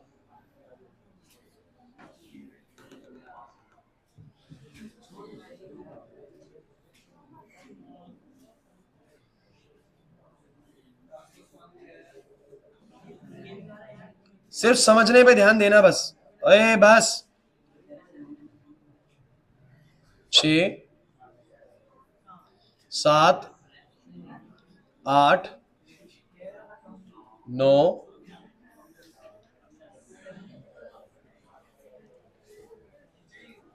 खिचड़ी होगी ना?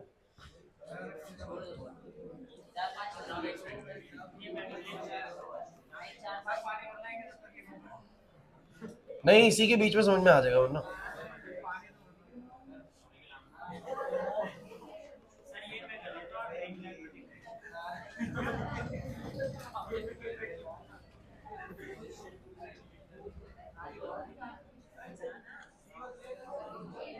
जा भर ला पानी में।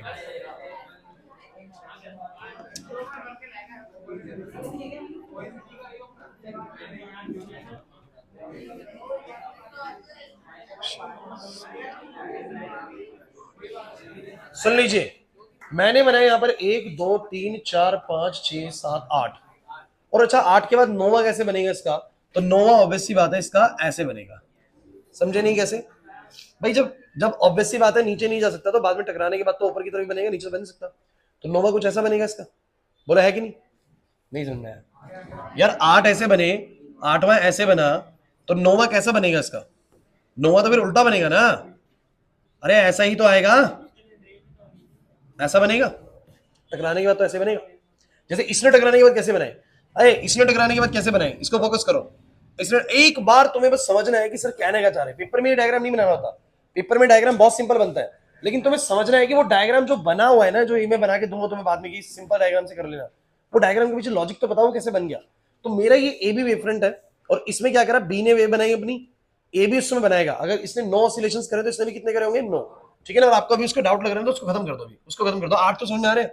8 तो समझ में आ रहे हैं? आ जाओ, इसके भी 8 बनाते हैं। 1 2 3 4 5 6 7, कोई नहीं चुप रहो, 8।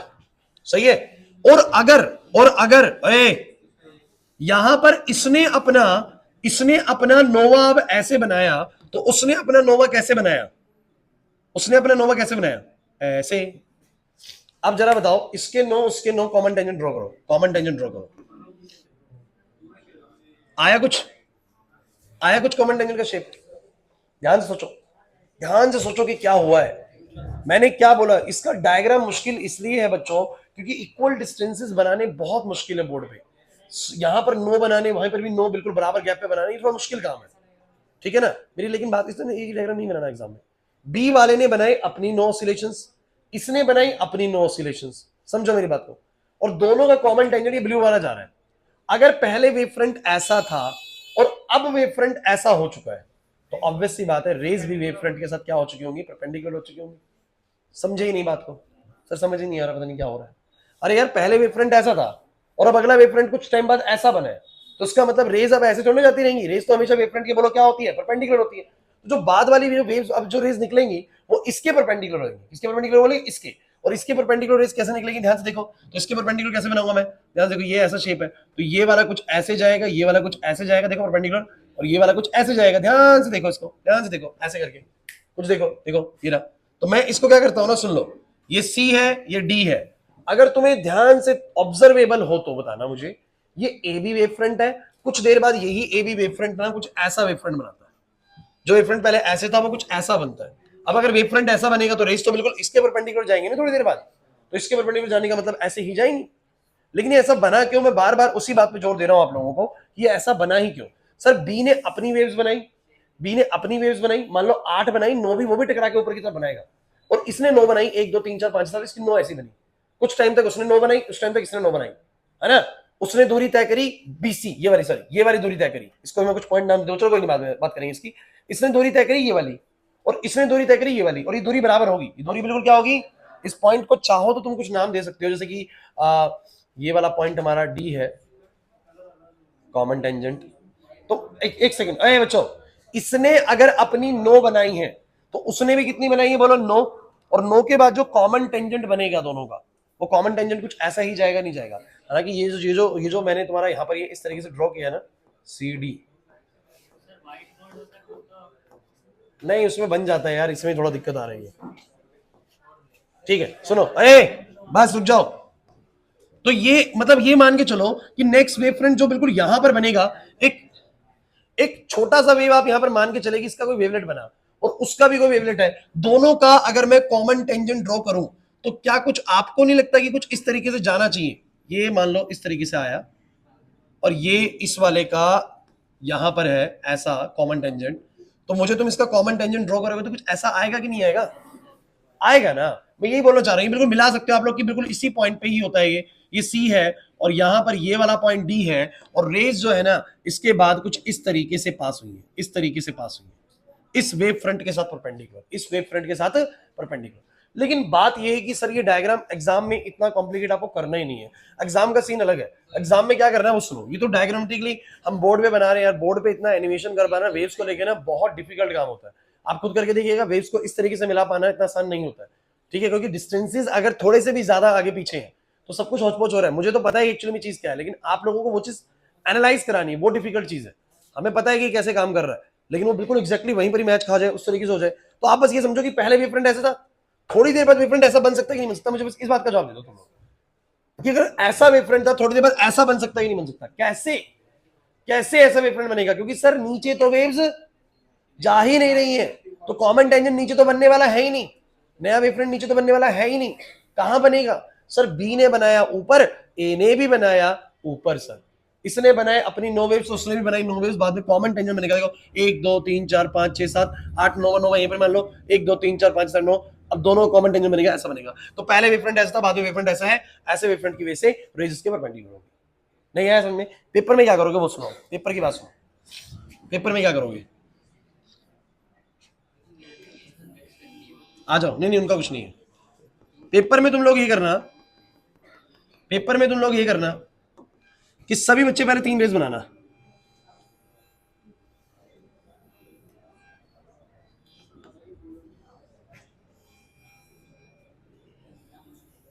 बनाए 3 रेज और इन तीनों को बिल्कुल रिफ्लेक्ट करा दो। इन तीनों को रिफ्लेक्ट करा दो। आपको पता है कि ए बी वेव फ्रंट तो यहां पर है, ए बी वेव फ्रंट तो यहां पर है, थोड़ा सा मैं और ऐसे ले सकता हूं जो परपेंडिकुलर लगे बिल्कुल। ये मेरा ए बी वेव फ्रंट है। कौन सा वेव फ्रंट बोलो? और तुम्हें बस पता होना चाहिए कि अगला वेव फ्रंट ऐसा नहीं होगा, ये सीख लो, ये आ गया तो कहानी खत्म होगी इसकी। ये वाला वेव फ्रंट ऐसा है, थोड़ी देर बाद वेव फ्रंट ऐसा ना होके थोड़ी देर बाद वेव फ्रंट ऐसा होगा, ऐसा ना होके ऐसा होगा। सोचो ऐसा क्यों? तो वही तो चीज कह रहा हूं, ऐसा ना हो कि थोड़ी देर बाद वेव फ्रंट ऐसा होगा, क्योंकि सर बी ने भी वेव बनाई इसी मीडियम में, ए ने भी वेव बनाई, थोड़ी देर बाद कॉमन टेंजेंट ऐसे ही बनने वाला है। आप बताओ मुझे किसी और तरीके से बन सकता है? तो दिमाग लगाओ ना। इसने वेव बनाई ऐसे ऐसे ऐसे करके यहां तक बनी लास्ट, उसके बाद एक ऐसी बनी, इसने कैसे बनाई? ऐसे ऐसे ऐसे करके, तो इसका भी एक एक लाइन ऐसे आया, दोनों का कॉमन टेंजेंट ऐसा आएगा कि नहीं आएगा? सोचो। नहीं आ रही बात समझ में? ये भी नहीं है समझ में। मैं यही बात कह रहा हूं कि अगर तुम्हें ये पकड़ में आ गया तो फिर दम कैसे, क्वेश्चन इस टॉपिक में कुछ नहीं बच गया। दोबारा सुन लो, बी ने वेव बनाई ऐसे ऐसे ऐसे करके यहां तक पहुंचा, और फिर एक वेव उसने ऐसे भी बनाई, और इसने भी, ए ने ऐसे ऐसे करके एक वेव ऐसे आई थी, लास्ट वाली इसकी ऐसे आई थी, कॉमन टेंजेंट तो फिर ऐसे ही आएगा ना बच्चों। तो वेव फ्रंट ऐसे के बाद ऐसा बन गया। क्लियर हुआ या नहीं हुआ? पेपर में कोई बच्चा भी इतनी मेहनत नहीं करेगा इस चीज को लेके। पेपर में तो भैया हमें पता है, क्या पता है पेपर में जरा बताओ? पेपर में ये पता है कि सर रेज रिफ्लेक्ट होने वाली है। रेज क्या होने वाली है? तो भैया ये वाली रेज जो है, ये वाली रेज जो है, ये रिफ्लेक्ट करके अपने रास्ते पे जाएगी, ये वाली अपने रास्ते पे जाएगी, और ये वाली अपने रास्ते पे जाएगी। और सर हमें रेस तो बना दी, उसके बाद एक ए बी वेव फ्रंट, ये रहा रिफ्लेक्टेड वेव फ्रंट, ऐसे बना देना, खत्म। बस पेपर में कोई बच्चा इससे ज्यादा फालतू मेहनत नहीं करेगा वो वाली चीज बनाने के लिए। वो आपको समझाने के लिए बनाया है कि ए बी के बाद सी डी वेव फ्रंट ऐसा क्यों आया, but for exam point of view you just have to draw this type of diagram. These are 3 rays with this wave front. After the reflection the wave front get अपनी shape को वो इस तरीके से change करेगा और raise इस तरीके से उसके पास से जाएंगे। क्लियर हुआ या नहीं हुआ? अभी भी नहीं हुआ ना? बस 5 मिनट और लगेंगे। लेकिन तुम मुझे पहले इस चीज को तो देख के बताओ, एनालाइज करो कि क्या तुम्हें ये वाली बात समझ में आ रही, क्या हुआ है, सोच के बताओ। अरे देख लो भाई, बताओ क्या तुम्हें ये वेव फ्रंट समझ में आ गई? प्रियांशु नहीं आया समझ में? पक्का? आप लोगों को भाई इधर जो बैठी गए पीछे नहीं आया खुशी तनीषा? ये वेव फ्रंट ऐसा शेप क्यों लेता है? कुछ देर बाद अपना खुद का दिमाग दौड़ाओ कि बी वाले ने बनाई ऐसे वेव्स, फिर थोड़ी देर बाद वो भी एक ऐसी बनाएगी, और ए वाला ऐसे ही बनाता हुआ आ रहा है, थोड़ी देर बाद कॉमन टेंजेंट ये वाले शेप लेगा, और ऐसा वेव फ्रंट तो रेज उसके परपेंडिकुलर होती है हमेशा। बन गया? हो गया? क्लियर है? अब मैं तुम लोगों को इसका प्रूफ बता देता हूं। इसका प्रूफ कैसे आएगा बच्चों? आ जाओ, इसका प्रूफ समझो। ये हर कोई जानता है कि एंगल आई बराबर क्या होना चाहिए? Angle r. और मैं इसके प्रूफ में, देखिए थोड़ा सा आपको ध्यान देना पड़ेगा, बोर्ड पे देखिए, डायग्राम को बड़ा कर दूं, इसको अगले पेज पे ले जाऊं।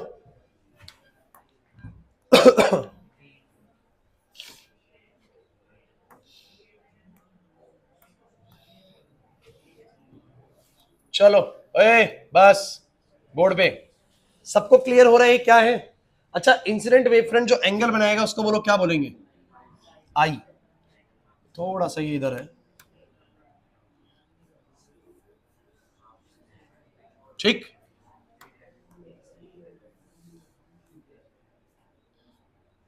चलो ऐसा बनाना है। अब इंसिडेंट वेव फ्रंट जो एंगल बनाएगा वो बोलो क्या होगा? पूरा एंगल आई। ध्यान दो। और रिफ्रेक्टेड वेव फ्रंट जो बनाएगा बोलो वो क्या होगा? आर। और मुझे प्रूव करना है एंगल आई बराबर आर।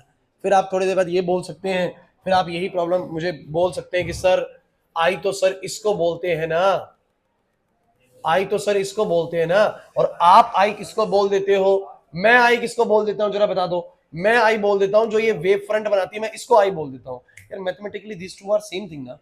मैं आई अगर इसको भी बोल रहा हूं तो क्या तुम्हें नहीं लगता कि ये वाला आई और जो नॉर्मल के साथ इंसिडेंट रे ने आई बनाया होगा वो सेम चीज है? क्योंकि अगर ये आई है तो ये पूरा 90 है, और ये 90 माइनस आई है, और ये पूरा 90 है, तो ये भी वाला भी आई होगा बच्चों। So mathematically we are totally correct कि अगर वो आई है तो इसको भी मैं आई बोल सकता हूं। और वैसे ही जैसे तुम्हारा आर होता है वैसे ये वाला एंगल भी आर ही होता है, बराबर होते हैं यार। क्लियर? अब सुनिए पूरी बात, कैसे मैं आई बराबर आर प्रूव करने वाला हूं। तो मुझे दो ट्रायंगल्स दिख रहे हैं बच्चों। एक ट्रायंगल कौन सा बच्चों? एक ट्रायंगल मुझे दिख रहा है ए बी सी, सही बच्चे, ए बी सी। और एक मुझे दिख रहा है ए डी सी। आपको कॉन्ग्रुएंसी प्रूव करनी आती है मैथमेटिक्स की? ए बी सी और A D C. Guys congruency prove करनी है, बड़ा ही जबरदस्त केस है, ढंग से सुन लीजिएगा, फंस जाओगे नहीं तो। अब इन दोनों में मुझे बताओ जरा, एक चीज सेम है, एंगल बी और एंगल ईच 90, ईच 90। फोकस करो कौन कौन से? ए बी सी, देखो ये ना, अरे ए बी सी जिसमें आई एंगल है, ए डी सी जिसमें आर एंगल है। अरे यार एक ऐसा बन रहा है, ये आई बन रहा है, ए बी सी ऐसे करके, एक एडीसी बन रहा है ऐसे करके, ऐसे करके बन रहा है एडीसी, एडीसी, एडीसी, ये वाला आर है। ध्यान से देख लो, दोनों में बी और डी एंगल 90 डिग्री है, ईच 90। दोनों में एबीसी और एडीसी, दोनों में एक साइड कॉमन है एसी, एसी एसी। और भैया एक बहुत, अब AB को, नहीं नहीं AB और DC बराबर कैसे बोलोगे आप लोग? मेरी बात सुनो, तुम मुझे बस ये बताना, अगर T समय में ये वाली वेव ने B से लेके C तक दूरी तय करी है, तो जो इसने A से लेके D तक तय करी है, देखो ये वाली, ये वाली और ये वाली, ये वाली B से C तक और A से D तक, क्योंकि उसके बाद आपने कॉमन टेंजेंट बनाया। क्या बनाया बोलो? बी ने अपनी वेव्स बनाई थी, ए ने अपनी वेव बनाई थी। बी ने 9 बनाई थी, इसने भी 9 सेट्स बनाए थे अपने। तो दोनों ने दूरी कैसे तय करी होगी? बराबर। बराबर क्यों तय करी होगी? क्योंकि दोनों का जो मीडियम है वो क्या है बोलो? रेयर है। तो दोनों के जो ऑसिलेशंस होंगे वो क्या होंगे? बिल्कुल सेम दूरी पे काम कर रहे होंगे। समझो मेरी बात को, इसने भी 9 ऑसिलेशन लिए, उसने भी 9 लिए। इसने अगर दूरी ए से लेकर डी तक तय करी है, बिकॉज कॉमन टेंजेंट आपने बनाया डीसी वाला, देखो सीडी वाला कॉमन टेंजेंट है। तो जितनी देर में इसने बी से सी पहुंचा, वो कहां पहुंचा? ए से डी। इस बात को समझो, जितनी देर में कहां पहुंचा? बी से सी, ये कहां पहुंचा? ए से डी। अगर इसने दूरी तय करी वीटी, मतलब वी वेलोसिटी से टी समय के अंदर वीटी दूरी, तो उसने भी कितनी दूरी तय करी? वीटी। कितनी करी बोलो?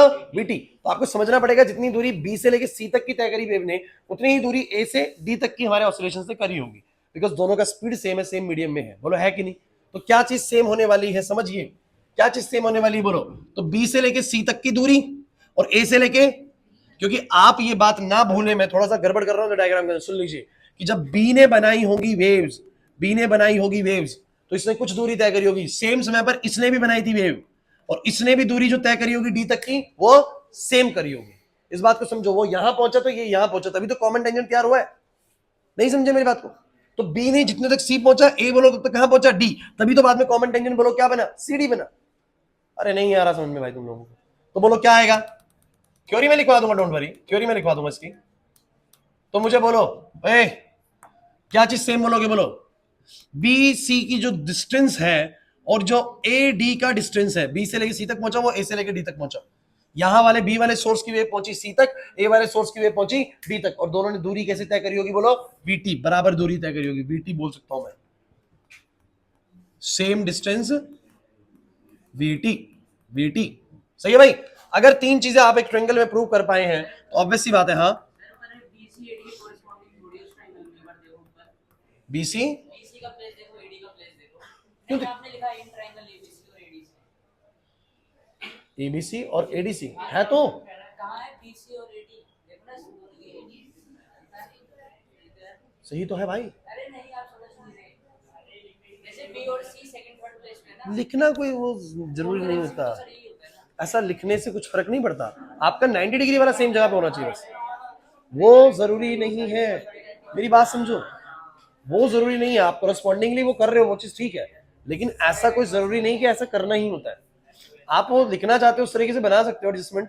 ABC है तो आप चाह रहे हो कि BC और AD बराबर आ जाए, तो तुम इसको CDA लिख लो यार, उससे कोई फर्क नहीं पड़ता। बस 90 डिग्री अपनी सही पोजीशन, 90 डिग्री सही पोजीशन में होना चाहिए। ओए बच्चों, तो मुझे बताओ, अगर दो ट्रायंगल्स कॉन्ग्रुएंट हो चुके हैं, ओए दो ट्रायंगल्स कॉन्ग्रुएंट हो चुके हैं, तो ऑब्वियस सी बात है फिर ये एंगल I भी किसके बराबर होगा?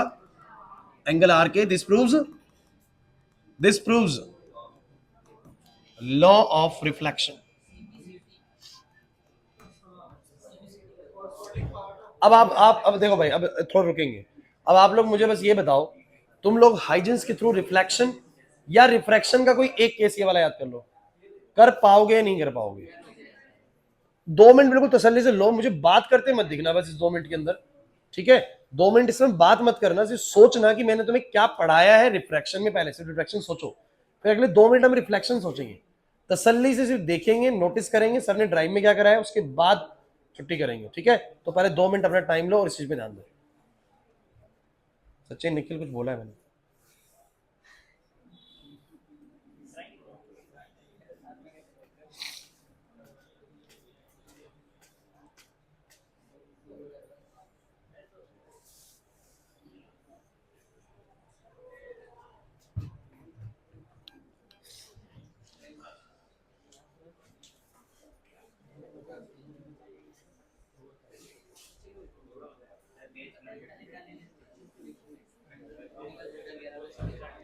पहले रिफ्लेक्शन को देख लो अच्छे से, फिर मैं करता हूँ।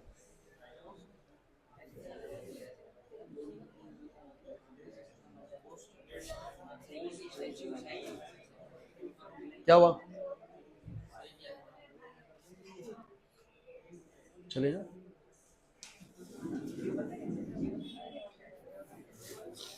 आप लोगों को कुछ बोला गया है? डन? मैं इसकी कहीं से थ्योरी नहीं पाऊंगा।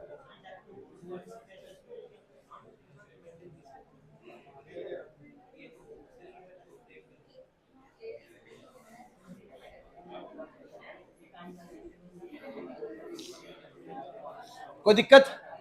ओ भाई, कोई दिक्कत इसमें?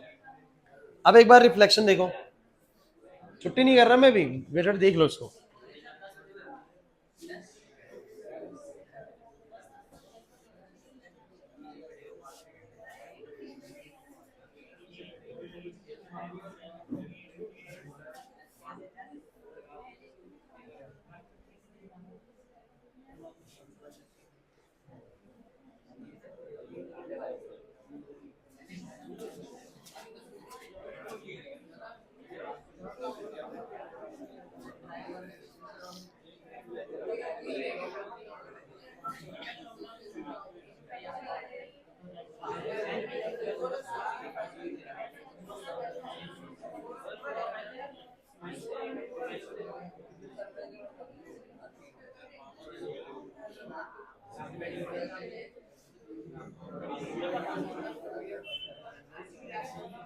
बोलो भाई, कुछ पल्ले पड़ा तुम लोगों को वेव फ्रंट चेंज कैसे हुआ है या नहीं हुआ? ठीक है, अब एक चीज देखो, मैं यहाँ पर थोड़ी थ्योरी लिख दूं इसकी। सेमीकंडक्टर की थ्योरी वो भी लिखेंगे, वो भी लिखेंगे। मैं प्रीवियस ईयर की थ्योरी मेरे पास है, मैं वही थ्योरी यहाँ पर मेंशन कर देता हूँ।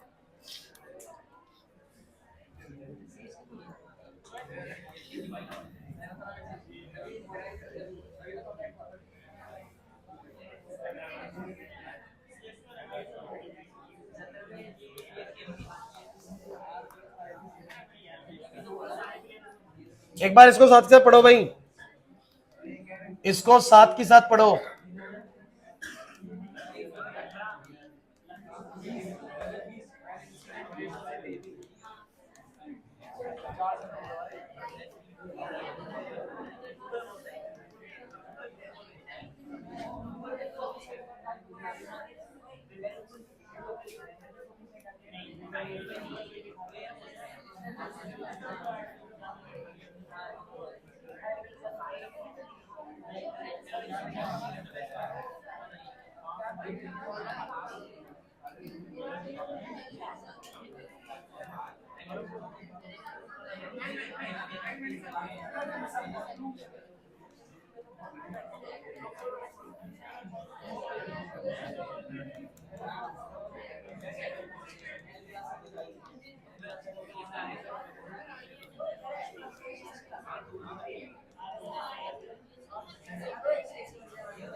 There is the same NCERT.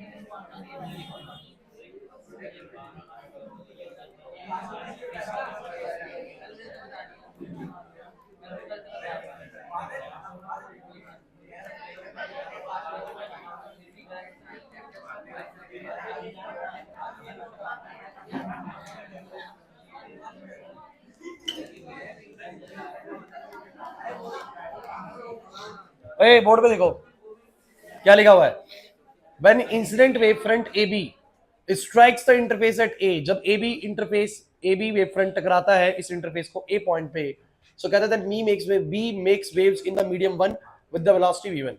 तो B तो बना रहा होता है waves कहां पर बोलो, मीडियम 1 में, कितनी स्पीड से बोलो, V1 स्पीड से, तो वो कितनी इन टाइम t वो कितनी दूरी तय करेगा, कहता है वो B से C पहुंच जाता है. During this time wave from the A makes an arc of the radius V to T, तब उतनी देर में वो भी बनाता है वेव्स अपनी, और कितना बड़ा आर्क बना लेता है बोलो, वो V to T जितना बड़ा एक वेव तैयार कर लेता है, सिंस वेलोसिटी जो है दूसरे मीडियम में बोलो कितनी है, बोलो V2 है, तो उसने करी V1T, इसने दूरी तय करी V2T, लेकिन आप लोग जानते हैं क्योंकि V1 V2 से ज्यादा है इसलिए ये वाली दूरी ज्यादा है और वाली दूरी कम है, तो वो ज्यादा दूरी तय कर जाता है और ये वाला कम, तो जो अगला कॉमन टेंजेंट बनता है वो पैरेलल नहीं होता पिछले वाले के, और इस कारण डायरेक्शन बोलो क्या हो जाती है, change. So the common tangent is CD which is refracted wavefront. Now the rays goes perpendicular to this wavefront and this is how the direction changes since BC is greater than AD, क्योंकि BC AD से बड़ा है. Clear हुआ या नहीं हुआ? तो आपको ये समझ में आया कि रेस मुड़ क्यों जा रही है, चेंज क्यों हो जा रही है, बिकॉज तब तक वो चेंज नहीं करती अपनी डायरेक्शन को जब तक वो एक ऐसे मीडियम में चल रही होती है, क्योंकि सबकी वेव्स की दूरी बराबर तय हो रही होती है, तो कॉमन टेंजेंट बिल्कुल पैरेलल आता है. बट जैसे ही वो इंटरफेस से टकराता है तो कुछ रेस बनाने लगते हैं, कुछ सोर्सेज वेव्स बना रहे होते हैं रेयर में, कुछ बना रहे थे बोलो कहां पर, डेंसर में, कुछ थोड़ी ज्यादा दूरी तय करते हैं, कुछ थोड़ी कम, तो कॉमन टेंजेंट जो है अगला जो कॉमन टेंजेंट होता है वो पैरेलल नहीं बन पाता, लेकिन उसके बाद फिर दोबारा पैरेलल आएगा भाई, फिर डायरेक्शन चेंज नहीं होगी, बिकॉज सबके सब डेंसर बनाएंगे. क्लियर हुआ या नहीं हुआ? ये प्रूव करना आया कि नहीं आया? ज्यादा मुश्किल नहीं है बच्चों. और अगर किसी को रिफ्लेक्शन में डाउट लगे, अभी इसकी थ्योरी मैं लिख नहीं रहा हूँ, ठीक है, इसकी मैं आज अभी तुम जाओगे मैं साथ में लिख के भेज देता हूँ पीडीएफ, इसके एंड लिख देता हूँ मैं, ठीक है, सुन लो मेरी बात. लक्ष्य जाओ जल्दी से, चले जाओ, नहीं चले जाओ जल्दी, तो फिर इतनी जल्दी क्या है, तो मैंने बोला कि उठ जाओ यहाँ से है. अगर अभी भी मैंने बोला डेट शीट आने के बाद भी किसी को ज्यादा जल्दी है ना, तो वो आना ही अवॉइड करो, घर बैठो, घर बैठ के तैयारी करो अपनी. मैं आज बड़ी मतलब मुश्किल से क्लास लेने आया हूँ, मैं एक्चुअली आउट ऑफ दिल्ली था, ठीक है, लेकिन मैंने सोचा कि इस तरह की चीज़ ना हो कि भाई बच्चों के पेपर आ रहे हैं, सिर्फ आप लोगों के पेपर की वजह से मैंने आज की छुट्टी नहीं करी थी, कि मैंने कहा नहीं अभी मैं एक छुट्टी अफोर्ड नहीं कर सकता, मेरे को जाना है भाई वापस. मैं जयपुर से पूरी ट्रैवलिंग करके अभी आया, मेरी तबीयत बहुत ज़्यादा खराब है, दवाई लेनी मेरे को भी, ठीक है, लेकिन मैंने फिर भी ये सोचा कि आपकी छुट्टी नहीं करनी. मैं ऐसा कुछ नहीं कि मैं आप सोचा कि सर हमारे को एहसान थोड़ा कर रहे हो, हाँ अपनी ड्यूटी परफॉर्म कर रहा हूँ, लेकिन मैं छुट्टी कर दूँ तो भी मैं कोई उसमें तुम मेरे को क्वेश्चन नहीं कर सकते, ठीक है. लेकिन वो मैं इस सोच में कि भैया चलो ठीक है, बच्चों के अभी जितना कम छुट्टी हो, जितना जल्दी चीजें कवर हो जाए तो आपके लिए फायदेमंद। उसके बाद अगर आप क्लास में ऐसा माहौल क्रिएट करते हैं ना तो बड़ा नेगेटिविटी आती है कि मैं अपनी तरफ से कोशिश कर रहा हूँ चीजें जल्दी हो जाए इनकी, अच्छे से हो जाए इनकी, और बच्चों को उठने की पड़ी हुई क्लास से। तो फिर ऐसे बच्चे ना बैठे ना लास्ट के 2-3 महीने, तो बढ़िया है। 2-3 महीने से मेरे को क्लास में वो बच्चे चाहिए जो 10 बच्चे बैठे हो क्लास के अंदर। बिल्कुल भी मेरे को इसमें फाइनेंस का कोई वो नहीं सोचूंगा मैं कि भैया मेरे को ऐसे बच्चे 10 छूट जाएंगे तो मेरे को दिक्कत आएगी। आपको नहीं पढ़ना, आखिरी के 2-2.5 महीने आप छोड़ दो बिल्कुल। यहाँ से 10 बच्चे बैठो चाहे, लेकिन वो 10 बच्चे ऐसे होने चाहिए जो इस इंटेंशन से बैठे हुए कि सर आप पढ़ाओ, हम बैठे हैं, पर कोई दिक्कत नहीं, कोई लिमिट नहीं है, टाइम लिमिट नहीं है, कोई टाइम बाउंड मैनर में नहीं पढ़ेंगे अब 2 महीने में।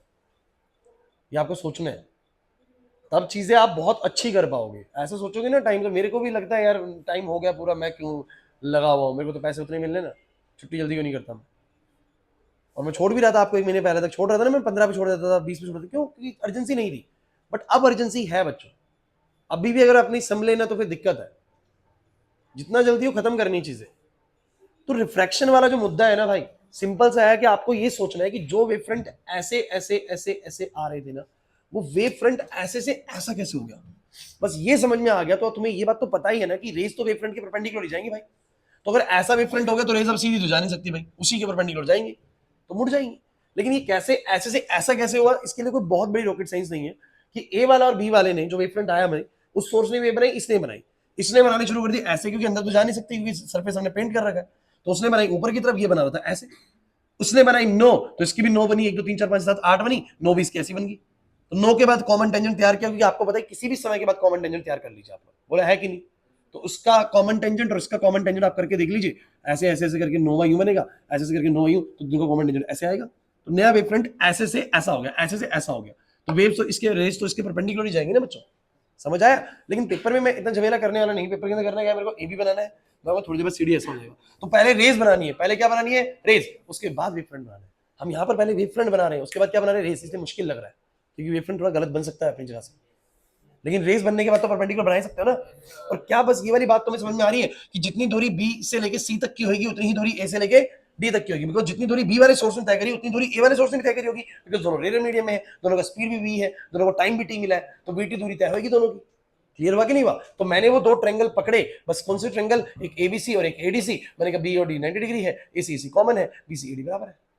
बीसी और एडी बराबर क्यों, क्योंकि बी से लेके सी तक जितनी देर में पहुंचा, ये वाले इसकी जो वेव्स जितनी दूरी तय करेंगी, ए से लेके डी तक उतनी ही दूरी तय करेंगी, बिकॉज दोनों के लिए, दोनों सोर्सेस के लिए, बी वाले सोर्स के लिए भी और डी वाले सोर्स के लिए भी स्पीड क्या है, सेम है, ऑसिलेशन क्या है, सेम है, दूरी भी कैसे होगी, सेम होगी, बिकॉज अगर कॉमन टेंजेंट यहां बना है बच्चों।